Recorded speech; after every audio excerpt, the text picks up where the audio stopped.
given that it's hard for all of us to imagine a Catholic Jew, I would like to have Joel comment or provide us with some information on item number 10, criteria of group membership that you were unable to give because of your time. Well, I began that final part of the paper by talking about the well-known criteria of Jewish membership and ethnic grouping, that the parents were members of the group. And I pointed out how that might be a useful definition for certain practical purposes. It casts absolutely no light of any theoretically interesting kind on the question of Jewishness. It's first of all a circular definition. You have to know what Jewishness is before you know what Jewishness is. I mean, if you don't know what you're a Jew, you have to find out whether your parents are. And if you don't know what Jewishness is in your own case, you won't know what it is in their case either. There goes the sum.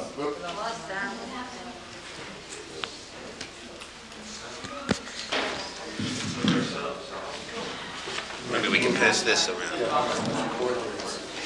No. Hey, Joel, see if this reaches. Maybe.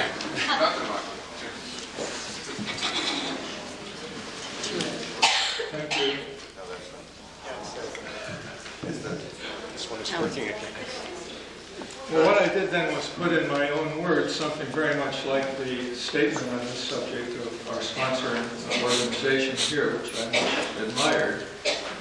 There are a few little differences, perhaps. I'm not sure I can even remember what they are. But essentially, I say that if a person thinks of himself as a Jew, wants to be a Jew, represents himself as a Jew, it doesn't matter who his parents or grandparents were, he is a Jew. And these, of course, are the words of Sherwin and other leaders of the group. I didn't invent this. But I endorsed it and tried to give it a certain eloquence, tried to give a certain spirit to it, because if you do not think of yourself as a Jew and you do not represent yourself as a Jew, etc., it doesn't matter where your grandparents are or who they were, you're not a Jew. But good luck to you too.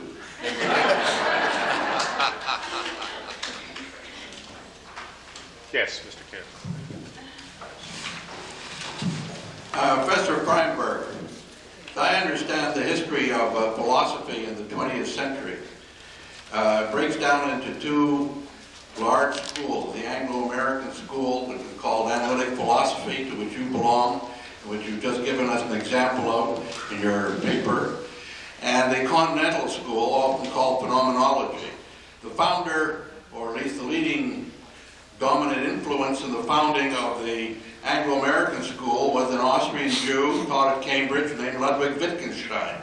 The founder of the continental school, phenomenology, was another Jew, Edmund Husserl. Do you think there's any significance in those facts? Well, I'm delighted to be associated. I'm delighted to be associated even indirectly with those luminous names. My reaction, I think there is some significance in that. My reaction is, frankly, one of pride at the achievements of this group. And I'm not a very active participant in Jewish ethnic affairs, and not at all in religious ones. And yet this is a sign of the kind of tie, a very strong tie between me and the Jewish community. I can feel proud of Jewish achievement. I can be ashamed of Jewish failures. But with causes that I'm totally, and peoples that I'm totally indifferent to, while I can condemn what I take to be their atrocities, and I can admire what I take to be their virtues and their achievements, I don't feel ashamed and I don't feel proud, because it has nothing to do with me. What's it got to do with me if the Japanese are magnificent industrialists? I can admire them, but I don't feel proud about it. What do I care that a certain Yugoslav general, Serbian general, invented ethnic, whatever it's called, cleansing. I disapprove of him. I protest his atrocities. I wish that he would die. I have all these negative attitudes, but I don't have shame, because I had nothing to do with it, you see, however indirectly. Similarly, well, maybe that point is clear enough. It applies both positively to pride and negatively to blame, and if I didn't have some special attitude towards the Jewish people, I could not possibly have these attitudes, these responses. They are indices of my solidarity with the group, such as it is. Well, I'm not sure I answered all of your question, but you're quite right. Ludwig Wittgenstein had a Jewish grandfather. He had the most thoroughly assimilated mother imaginable. She even fooled the Gestapo into thinking she was a German aristocrat, and in the end found a way to pay off the appropriate people to escape. Husserl I know less about as an individual, but you're quite right. He was the leader of the phenomenologist school, which was the leading school of thought. I don't think of myself as having a school of thought at all. I just try to sit down and figure out what I believe and find reasons for it and publish it. If others see a school and all of that, very well. Yes. Professor Feinberg, you have spoken about language. Yes. I ask myself why we are speaking in English and not Hebrew. Why hasn't America's Jewish intelligence picked up the challenge of Hebraization of America? I think that here a lot has been spoken about different challenges, and I think this would be a very interesting challenge to me. I understood everything you said except the sentence that asked the question in the middle. You said, why in America don't we... Why American intelligence hasn't been able to fight for a Hebraization of American Jewry. Why hasn't the intelligentsia here adopted Hebrew and moved toward a Hebraization of The Jewish intelligence. Yes. Well, gosh, I don't know the explanation of that. I think it's a shame.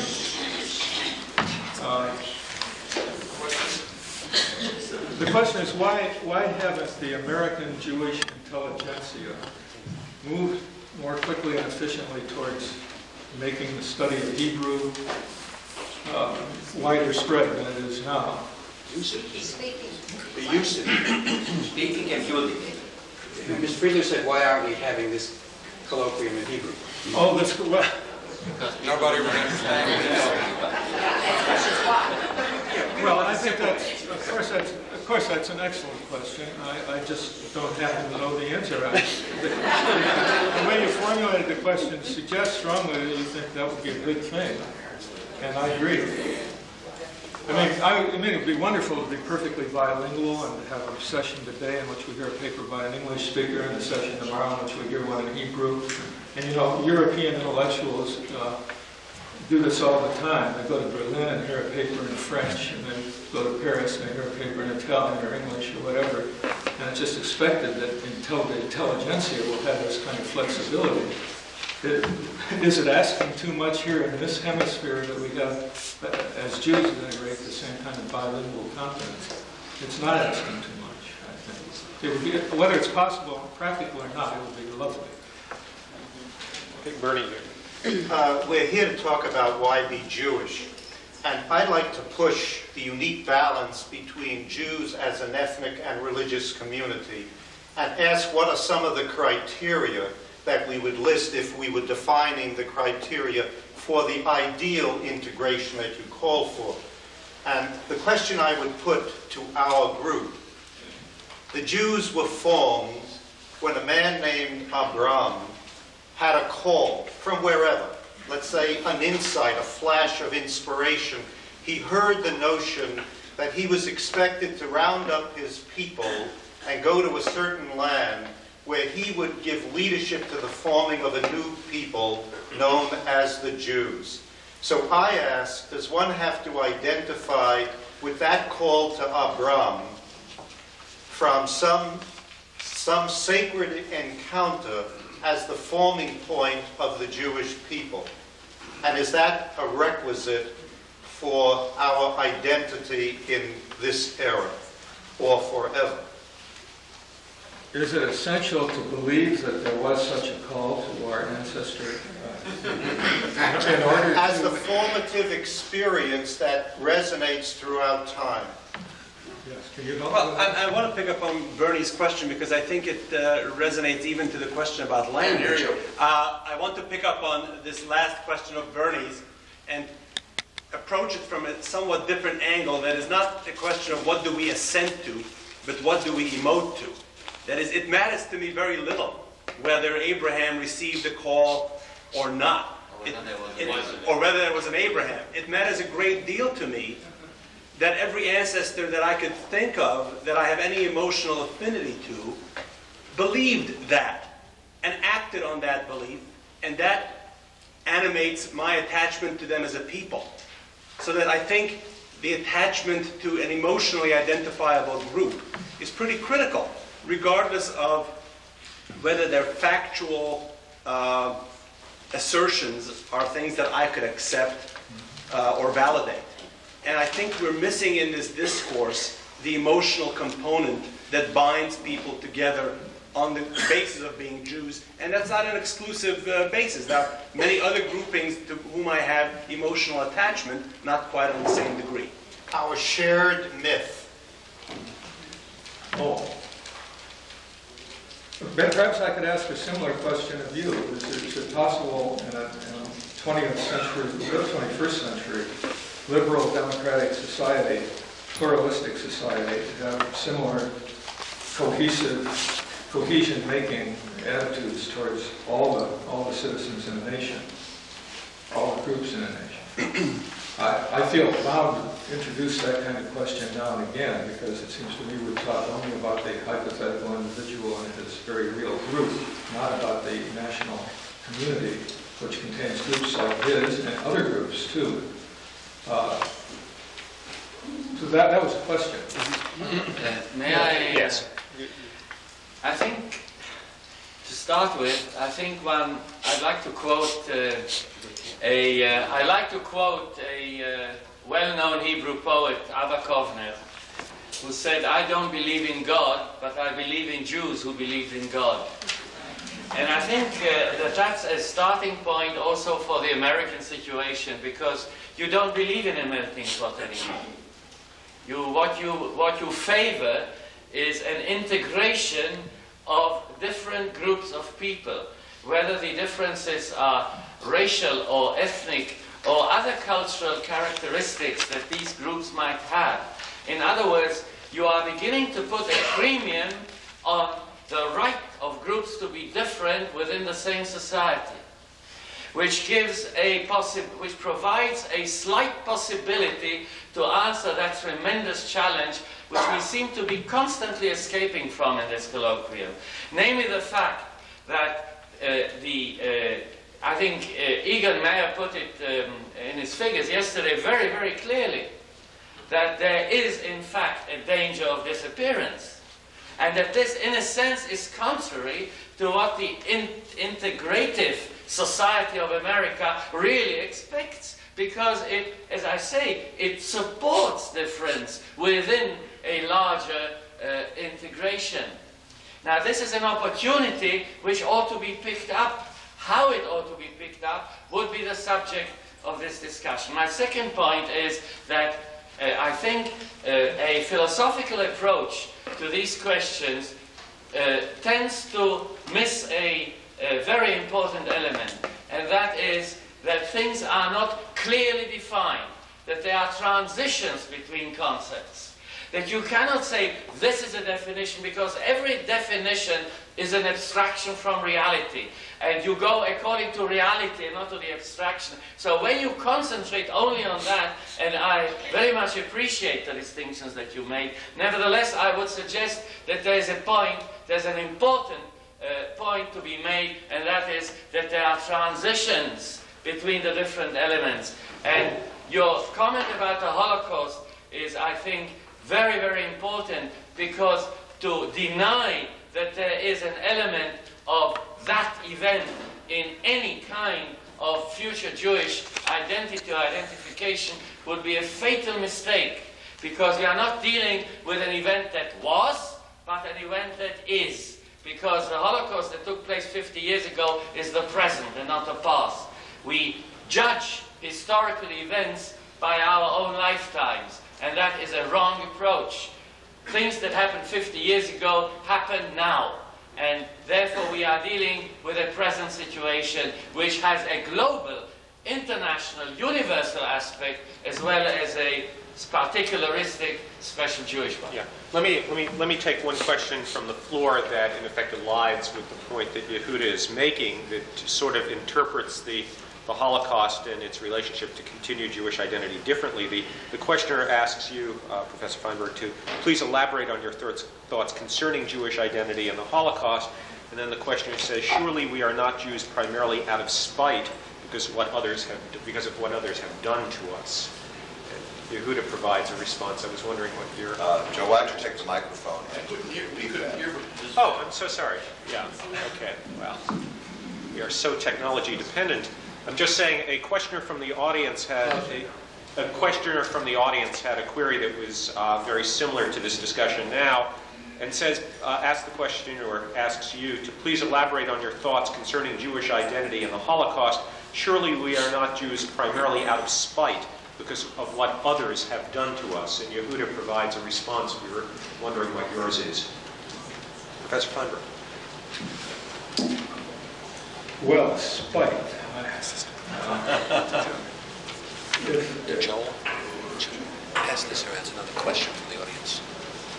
I'm not quite sure I understand why the questioner put it that way, although maybe there is a point of putting it that way when I think a little bit about it. The view of my student that she didn't think her grandparents went through what they did just for nothing, and that she and what their efforts and their sufferings would be wasted and pointless. The story isn't quite over yet. It's not an extracted element in history that came and went and it's gone. It still lives on, as you were saying. And what we do now, what her view was that what we do now sort of fills in the whole, so that it becomes more than just an isolated episode in history. It becomes a great, large historical event. And we can, by finishing that historical event in one way rather than another, we actually determine the characteristics it has as a whole. We act with indifference or spite or disrespect, symbolic disrespect, something like that, then that becomes part of the whole story. It's not, the story isn't finished yet until the way all of us in subsequent generations react to it is finished. So I do think those transitions are important. Now, why would we want to call this student's attitudes, well, why would we want to call the attitudes that she's talking about spiteful? I'll show those. How are we acting when we act spitefully? We try to hurt other people as a kind of end in itself without any practical purpose or reason. That is what spite is? What? Well, actually, if I can follow through with my question, which was precisely on that point, I think you put it in terms of duty. In your outline, you were talking about benefits and duties, and under the rubric of duty, you said that one might think we were betraying one's ancestors and so on by our behavior, and then you then you brought that into your students and the Holocaust.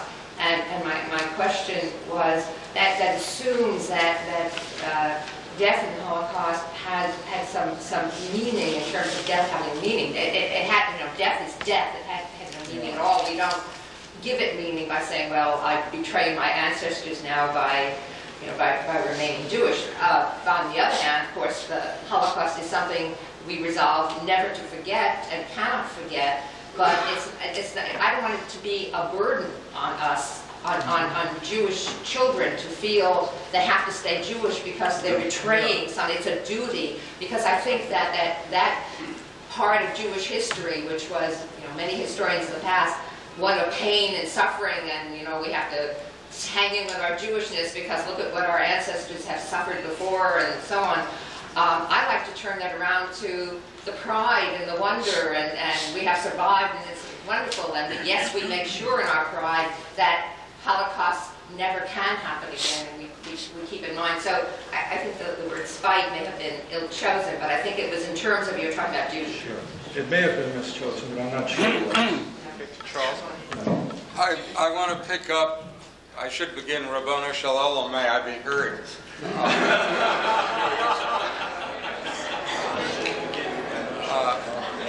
I want to pick up on what Bernie and Egon, in a sense, Yehuda were saying, which I think it seems to me you have avoided, which is the fundamental difference between Jewish ethnicity and Albanian or Norwegian or some other ethnicity. If a Norwegian, a third or fourth generation, stops being Norwegian, there's regret for losing connection with ancestors. There is no sense that some transcendent purpose has been defeated.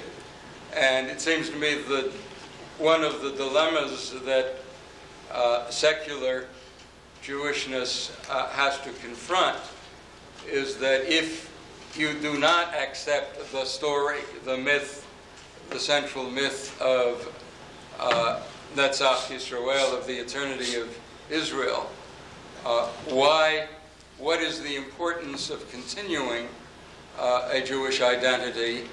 If it is important, how do you maintain it in the absence of that myth? There has to be, no culture survives without some sustaining myth.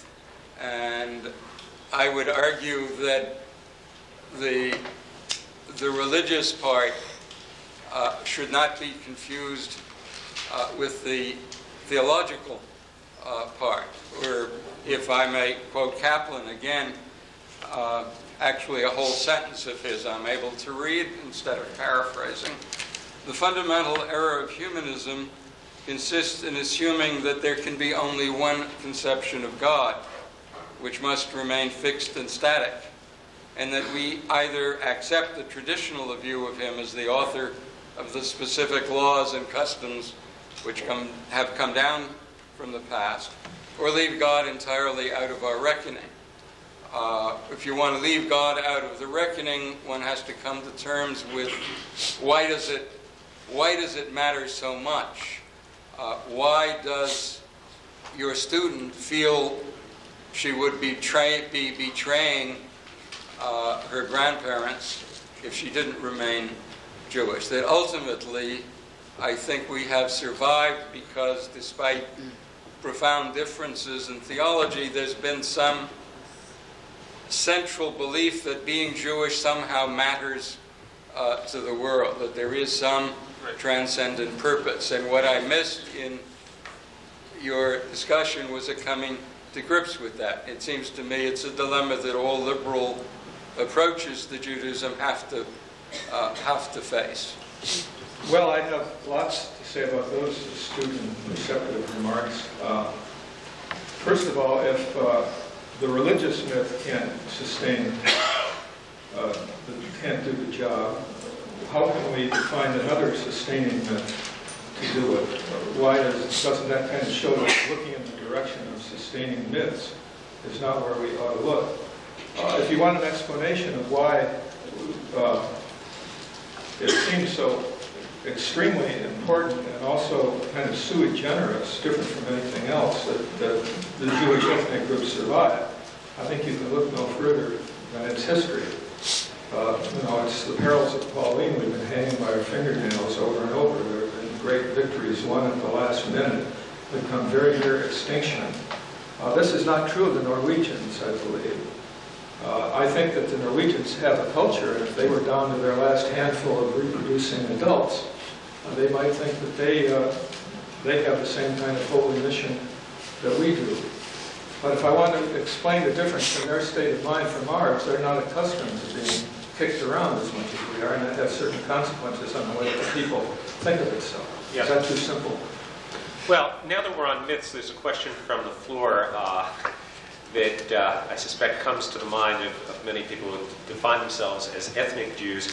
The question simply is, are the Jews special? Are they smarter? Do they have stronger family connections? We might add, are they more ethical than other people, et cetera, since we're talking about sustaining myths in the absence of theology. Those are certainly myths.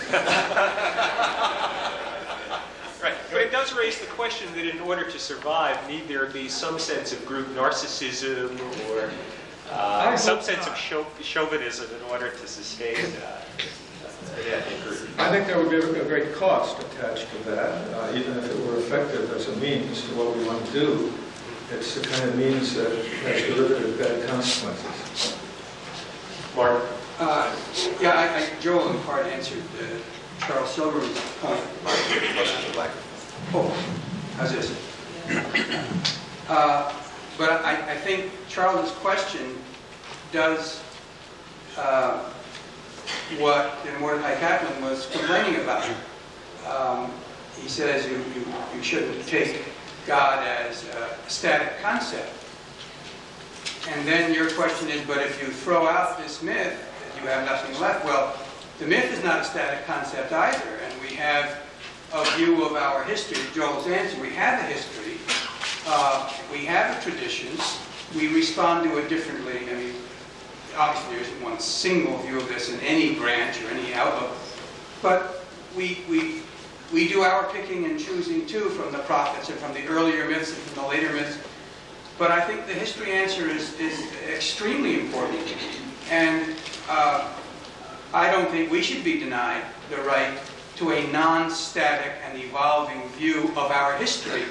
And I think that enables us to change our view of the myths and shape them, I would submit, with more scholarship and historical learning behind it, to a view which comports with our world outlook. I was, not suggesting that you had or that there was none. What I was suggesting that I missed in Joel's talk was a sense of how one interprets that sustaining myth. One need not view Abraham's call as being from some supernatural God, to see that as a decisive act. One need not view Sinai as a revelation from above. Arthur Green suggests replacing the vertical metaphor of God with an inside and outside, which comes closer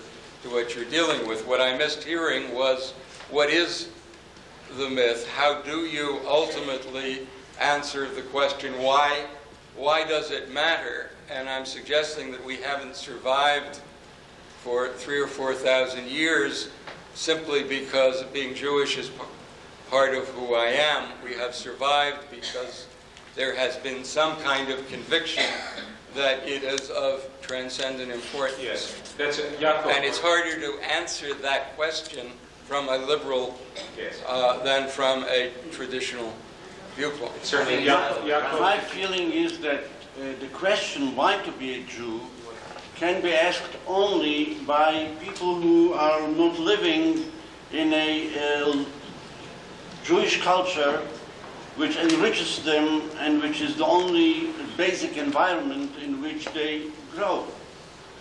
Once you do live in such a culture, and here is what Anne Reufer spoke yesterday about the importance of the land of Israel and the state of Israel and the third of the nation that lives in Israel, for them there might be problems with Jewishness and Israelishness, but there is no problem why to be a Jew. Why to be a Jew can be a problem only if we fail in our education to sustain the myth, to have it in the evolving culture that makes the myth relevant to our life. Myth is not a religious notion. Myth is a cultural notion. Luis Buñuel said, "Thank God that I am still an atheist." God is not a disturbing...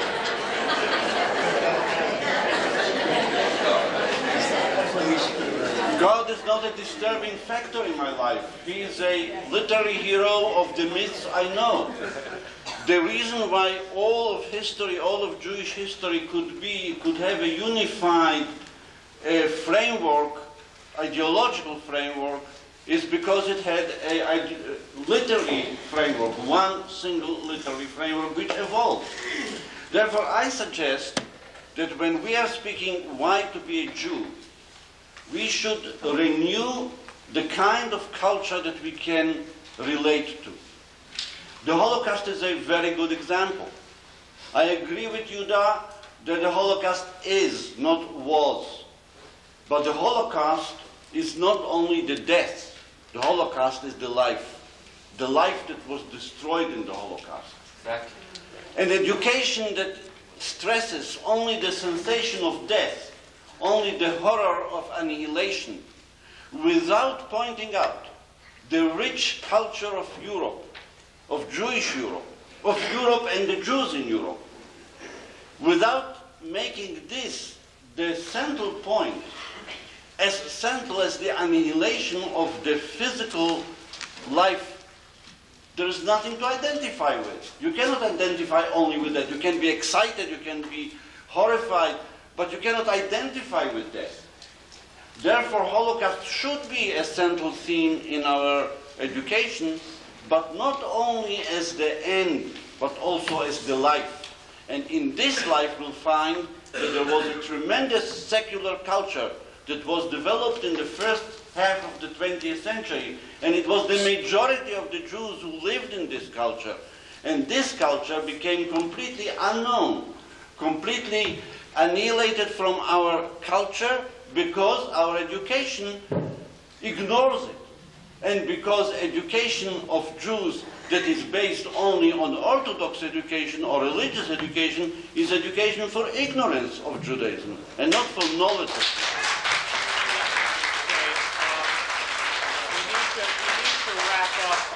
We're going to have to bring this to a close in about 5 minutes. A few people. Anne, did you want to? Yeah. Yeah. We're not the first people to be sitting around discussing this, and I just wanted to throw in two things. The first is Emil Fackenheim's 619th commandment. 14. 40. Why am I adding more obligations? Yes, talk about guilt. You got it. It's the Anroife edition. The obligation that we, the living Jews, have to the Jews of the Holocaust is very clear to all of us. However, we are caught in some kind of a rock and a hard place here because we must never forget, we must understand this, we must keep ourselves alive as a community, in part because of the Holocaust. But if all we have is what is called our lachrymose history, then we're in terrible trouble. So we have to find a way to honor that commandment without drowning ourselves in it, without letting it overcome the rest of the reasons that we want to continue as a Jewish people. And it seems to me that as we move away from orthodoxy, we are constantly threatened with a weakening, a thinning, a loss of knowledge. And as we lose the knowledge, we lose our power to continue. And what I am concerned about, I'm listening to all this here, and we haven't yet grappled, and I'm sure we'll continue to do more so, but we haven't yet grappled with why. What does it mean to us? Why is it so important to us? Why are we all here? And I would love to hear Professor Feinberg tell me, what is he doing here? It means something to him. What does it mean? Well, you want me to answer that? Yes, I do. That's the question. I do.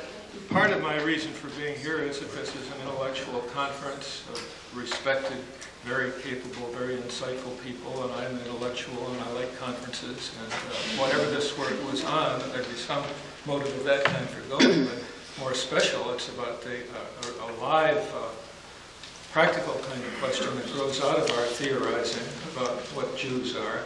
the decisions we have to make for the future. So it's both important to me because it's simply aimed at knowledge on the one hand and in particular practical importance of the knowledge we're aiming at on the other. That's a short answer. Okay. We're going to have to conclude. A few people, yeah, Sherwin, you. I would like to, it's time, what I want to do is, we have to break. I want to thank Joel for raising an issue. You know, Yaakov says that what we need to do is if we're in the culture, we don't ask the question. But the problem is, since most American Jews are outside that culture, see, that's the question that Joel's asking. In a free, liberal, democratic society where most Jews are choosing, they're not there. So you now have to motivate them to get back into the culture. You haven't provided the motivation. All you say is once you're there, you don't have a problem. The problem is people are choosing. Now, I think Joel's voice is very important because what normally happens in these discussions is that everybody sits around and says, how do we guarantee Jewish survival? And Joel has suddenly raised a very important ethical issue. Why is it so important? We, the big liberals, the big integrationists, the whole thing, we talk out of one side of our mouth talking about the free, liberal, integrated society. What is going to be so terrible? We're not going to be exterminated about this the stew that will ultimately be there that we're going to contribute to. And so now he's thrown back the challenge to us, and I was really glad to hear Charles and Bernie certainly raise that issue, which was, you don't need a sustaining myth if you've got people inside the culture. But if you don't have people inside the culture, that's Agon's question. If we were a Hebrew-speaking minority in the United States of America, and the reason we're not, I'll tell you very clearly. Jews always speak the language of power. We have always seen in America English, as in England, a language of power. When Jews move to environments where they regard the local language as not very significant, then Latin America is a certain